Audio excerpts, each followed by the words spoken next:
Hello and welcome back. Thank you for joining me here today. I'm excited. I mean, this is a pretty random video, to be honest, but 10 apps that will simplify your life in Germany. I was thinking, like, what phone apps are most popular in Germany? I know, like, WhatsApp. I think WhatsApp, and I'm trying to learn more about what that is. In this video, I'm going to talk about the 10 apps that you probably should have installed on your phone to make your life in Germany easier. Hey, I'm Jen from SimpleGermany.com, where we Simple help Germany. Go check out Simple Germany, this channel. Ignore. expats settle into life in Germany more smoothly. I said ignore to that friend request. I don't even know what that was. I don't know if you guys saw that. So, I didn't want to just... Yeah. What apps are so special that I didn't want people being like, why are you screaming ignore at this woman? in Germany that you don't sleep? So, what apps are so special that you need to have in Germany that you don't have anywhere else? Well, let me start with my list. That's what I want to know. The number one app is WhatsApp. It's pretty much a messaging app. What did I say? Rarely in Germany will Messaging you find app. actually people sending you SMS messages or iMessages, which are for iPhone. So here, WhatsApp is pretty much the way to go. But the thing about iMessage is nobody here in America even knows, barely anybody but nerds even know that it's different than SMS. Like, because it works just on the iPhone exactly seamlessly through your text messages. So whether you get an SMS text message or an iMessage, it's all just seamlessly, you know, you would not really know the difference other than the color of the bubble is different. But anyway, why do people in other countries use WhatsApp? I just don't understand. And why don't we? If it's so great, then why don't Americans use it? Doesn't Facebook own it? All your friends, co-workers, everyone will want to communicate through WhatsApp, through groups, through chats, video calls. It's very, very popular. So your number one app to download, it is WhatsApp. Maybe it's because, like, you guys, not everybody here in the States, I feel like a good majority of people have iPhones. So if you're trying to video call and stuff, you're just using FaceTime and whatever. But maybe WhatsApp is like for people who have Android, who have iPhone, you know, they can all video chat, message together, and it's more like seamless between those two platforms. Is that why? Or is texting just really expensive over there? I don't understand. Which is free, by the way. You don't need to pay for it. It's a free app. Number two, you will need a transportation app. And this one, it depends like what you want to do. So there are two most popular ones, I would say. Number one is the Deutsche Bahn Navigator. That one is super cool because it's in English. You download it and you can buy train tickets, obviously, through it. So I usually use this one for train tickets that are a little bit more like for longer distances. That's pretty cool. So is this made... Are the train stations like a public utility? Like, are they owned by the government? And so does that mean this app, is it made by the government? So, for example, I live in Düsseldorf, so if I would want to go to Munich That's pretty or nifty. Berlin, I would use the Deutsche Bahn Navigator app to buy these like long distance tickets. However, I mean, I'm trying to think before I say it. Yeah, I've never been on a train, period. So I don't have this app. I can't imagine going on a train so often that you have an app to buy tickets. It's pretty cool. locally, within my local public transportation, I have my local app, transportation app, which is called Rheinbahn, I believe. Yes, Rheinbahn. I just find it's a lot easier to use when it's a local app because it's obviously tailored to the needs for your local public transportation. So also make sure to download the local transportation app for wherever you are living. Super cool, for example, as an example. There is no local transportation app here in Indiana, USA. I don't even I'm a little confused. What, like for the bus and stuff? Here in the Rheinbahn app. It must be nice to have that much transportation options, public transportation. I can save my profile, my payment method. It is super easy to buy a ticket. A bicycle I can buy ticket? a one-way ticket. There's a happy hour ticket, for example, here in Düsseldorf that you can purchase after 7 p.m., 6 p.m., I think, and then you can use it until the next day, 7 a.m. This was back in the day when we could party all night. And the is other this one, video filmed during COVID? Let me see. Yep, 2021. what else? And I mean, COVID, it's still around, but they have like other bundle of tickets that you can buy. this was like in the peak COVID, I And guess. I find just using the local app is a lot easier than the Deutsche Bahn Navigator. So make sure to download those two apps. Number 4 on my list is Google Maps. Actually, it's super interesting that because one. in Guatemala, where I'm from, forgot Waze that is super popular. I know in the U.S. Really? People use that here as too. well, Apple Maps is also super popular. However, here in Germany, Google Maps just seems to have the most amount of information and is the most commonly used. It is kind of creepy how much information Google Maps has. It'll tell you like, I don't know, it'll tell you anything. It'll be like, yeah, there's some guy, I don't even know. It'll tell you pretty much everything. Before you even get there, it'll be like, if you go this way, it'll take 3 extra seconds. So we use it all the time for navigating, for actually finding a place, also directions for walking, cycling, and obviously There's a little old lady crossing the road here. You might want to take a left and avoid that. driving, right?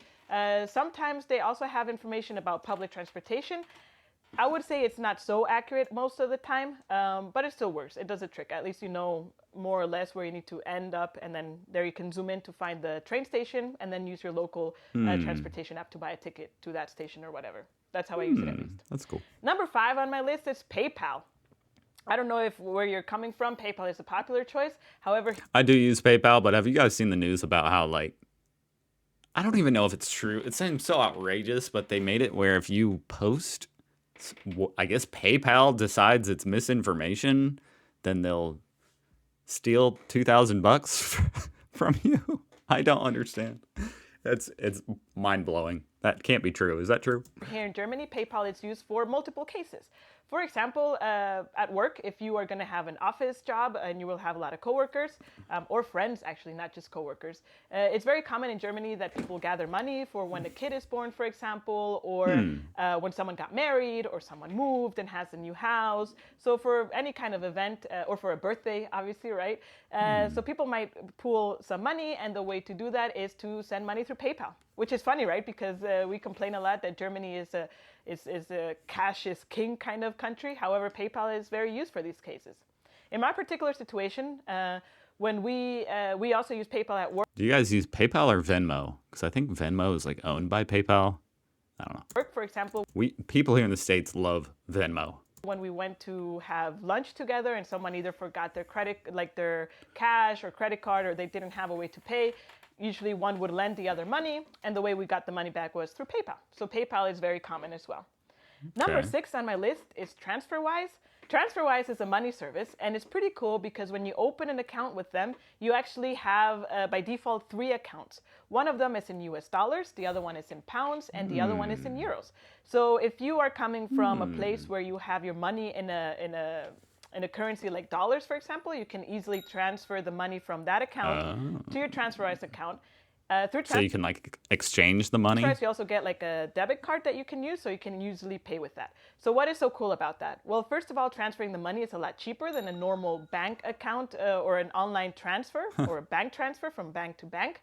Also, this debit card, when you pay, let's say you have your money, let's say you're coming from the US. You have a bank account in dollars. You transfer dollars into your TransferWise dollar account. You pay with that TransferWise debit card here in Germany. You're going to use your dollars, but TransferWise is going to charge you a very little fee for transferring the money or for converting the currency from dollars to euros. Now that is pretty nifty. I know it might sound complicated, but it's super easy to use. I have friends that I've always had this fear that the first time I ever leave this country, I'm gonna land in Germany or something, and just all I have is US dollars, and I won't be able to talk to anybody because I don't speak German and I don't know how to get euros. And I'll be homeless. They're from Mexico and the U.S. and they use TransferWise all the time to be able to transfer money between either to send to friends or family members or money that they have in Mexico or the U.S. They use TransferWise to transfer the money to Germany and be able to use it there. So super highly recommended. We love TransferWise also for traveling because, like I said, you have one debit card and you can pay in different currencies, and the exchange rate is not as high as a traditional bank would have it. So pretty cool. But you guys probably don't have, most Germans don't need this, huh? So check that out. And number 7 on my list, or 7, is to have obviously a translation app. That would be useful. I personally like to use Google. I'm going to skip this one because that's not really relevant. Most most Germans don't need that. What else? Oh yeah, number 8 on my list is how do you get taxis and stuff. So either obviously you can go A lot of transportation to the apps street, maybe in there Germany. are some taxis parked in certain areas that you can wave down. However, the way I usually order taxis is by using an app called Free Now. Before it used to be called Taxi Now, but now they It sounds like a scam. I'm just gonna say that right there. The name of that app, I would not download that. But I guess I would have to. renamed their branding and now it's called Free Now. Very Free straightforward app to Now. use. Again, you create your profile, payment method, you order a taxi. Do people use taxis? I mean, is Uber in Germany? People just use Uber here, and taxis are almost completely irrelevant unless you're in New York City or in a city that has banned Uber because it's usually cheaper, Comes to so they ban it. pick you up, you leave the taxi, it charges you automatically. Also, Uber is becoming more popular in Germany. There you go. There was a big controversy for Uber to She keeps reading my mind. enter the German market, but that's a whole story of its own.